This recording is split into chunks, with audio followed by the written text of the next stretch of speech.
Here's an emergency case that was sent to my office. The lady came in with a couple of days of pretty severe pain that was starting to lessen by the time she got to us. The tooth was symptomatic to the touch. And I looked at the radiograph, saw that deep mesial composite, and thought, oh, this is a pulp exposure. So we isolated the tooth, and I accessed the pulp chamber, got working lengths, did my rotary instrumentation, which consists of I use edge endophiles. It was 20V taper on the buccal canals and a 3008 in the palate. The palate was rather large.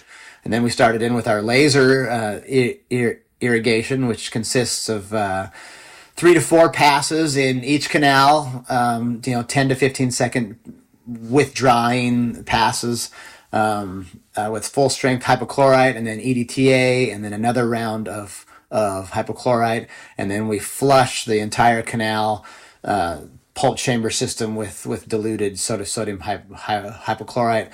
Upon flushing, I found there was a large fracture extending through the pulp chamber floor, so we decided to refer the patient out for extraction, and that's what happened.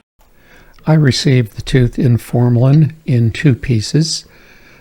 These are our radiographs of it. There appeared to be calcium hydroxide to the apices in all canals. This is the occlusal view of Capt Kirk's access. This is the coronal view from an axial direction. It appeared to me as though the MB2 was never really instrumented. This was the mesial buccal and distal buccal root with pathology around it. This is the palatal root. And we sectioned these roots horizontally and then split them sagittally, as is our method. And if you notice, there's calcium hydroxide in all the roots. So according to our method, we just took a Stropgo, and I tried to flush the calcium hydroxide out of the canals because it complicates the SEM analysis. And then when we dry it, it looks like most of the calcium hydroxide has been removed. At the terminus in all the roots, there is usually quite a bit of debris, and we tried not to disturb that in our flushing of the calcium hydroxide out. And then in the MB2 root, you can kind of see a remnant of an MB2, but no real instrumentation path, which is why I think it was not really instrumented at all. So now we'll do an SEM evaluation. We'll look at the DB canal first, and we'll look kind of coronally in the coronal section of the distal buccal root. And when you look in there, you see a very, very clean canal. It looks to me like all of the predentin has been removed, and there's been some demineralization taking place. You can see some of the mineralization front still present, but a lot of debris, typical of laser type cases.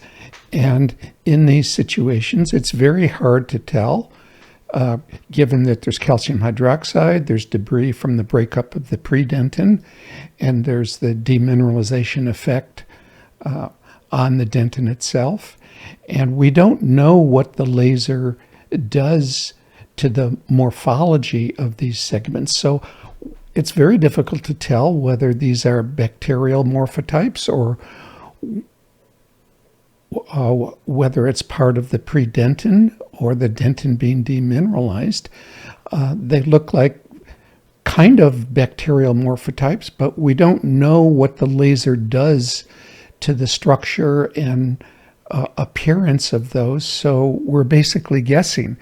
To me, it has the appearance of bacterial morphotypes, but there's a great deal of uncertainty in that inference, and I think we need a lot more samples to really understand the effect of the laser on the morphology of both the remaining dentin that's been demineralized.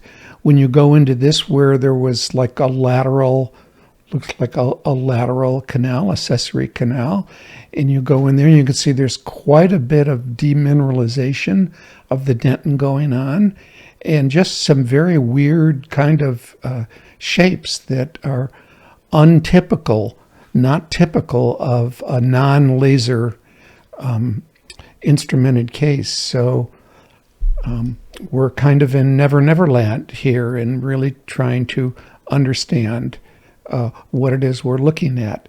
It certainly looks like a very, very clean canal.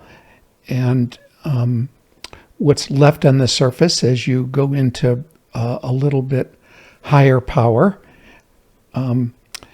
you get what appears to be some bacterial morphotypes, but again, a lot of uncertainty because we don't know what the laser does to the morphotypes and how it alters them.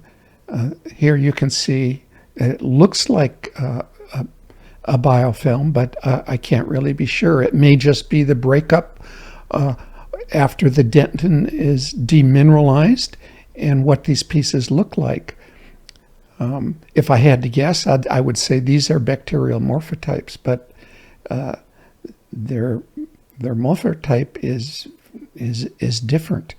So we need a lot more samples to really kind of figure out what is going on here.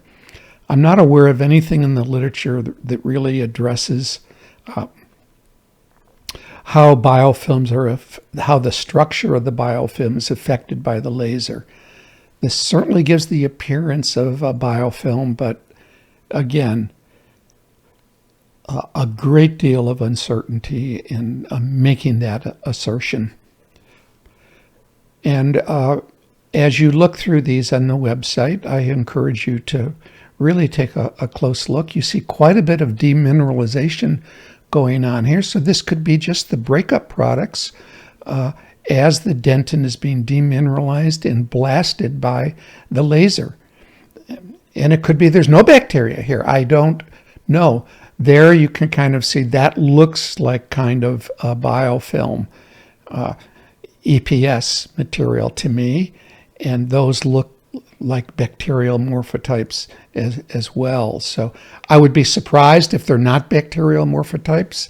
But again, a lot of uncertainty in what is going on here. Certainly there are no obvious bacterial morphotypes here in this case.